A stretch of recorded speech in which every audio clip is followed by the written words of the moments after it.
Donald Trump is now leaping into the fray, touching down in the disaster zone and taking aim at President Obama. This as the candidate deals with another campaign shakeup. Chairman Paul Manafort is out, and ABC's Mary Bruce is on the story from our LA bureau. Mary, good morning to you. Good morning. Well, Dan, Trump's never exactly fit the mold of a traditional campaign, but this morning he's left without a single top advisor who's ever run a presidential campaign after this latest makeover. This morning, Trump's campaign chairman is out. Paul Manafort resigning amid a massive campaign shakeup, tanking polls, and controversy about his ties to Russia.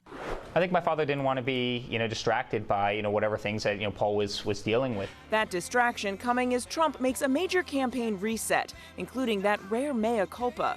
Sometimes you say the wrong thing. I have done that. And believe it or not, I regret it. But he's still not calling it an apology when pressed by ABC's Tom Yamas. Was that an apology? Well, they have to take it like that. See it. Trump making a presidential-like visit to flood-ravaged Louisiana. You'll be fine. Handing out provisions showcasing his compassionate side. You're going to rebuild. I just got back from a tour of the devastation in Louisiana. Perhaps you can tell by the way I'm dressed. And slamming the president for not visiting, too. Obama ought to get off the golf course and get down there. Speaking to a mostly white crowd in Michigan, Trump urged African-American voters to give him a chance. You're living in poverty. Your schools are no good. You have no jobs. What the hell do you have to lose? Clinton responding, tweeting, "This is so ignorant, it's staggering." Now, the White House has announced the president will visit Louisiana on Tuesday, but Obama has been blasted for not going sooner, especially given the amount of devastation. But the White House says he didn't want his presence to distract from the ongoing recovery efforts. Clinton has given a similar reason for not visiting. Dan? Obama perhaps not helped by those images of him on the golf course. Mary, thank you. Let's bring in ABC News political analyst Matthew Dowd now, who's in Austin, Texas. Matt, let's talk about the Trump campaign.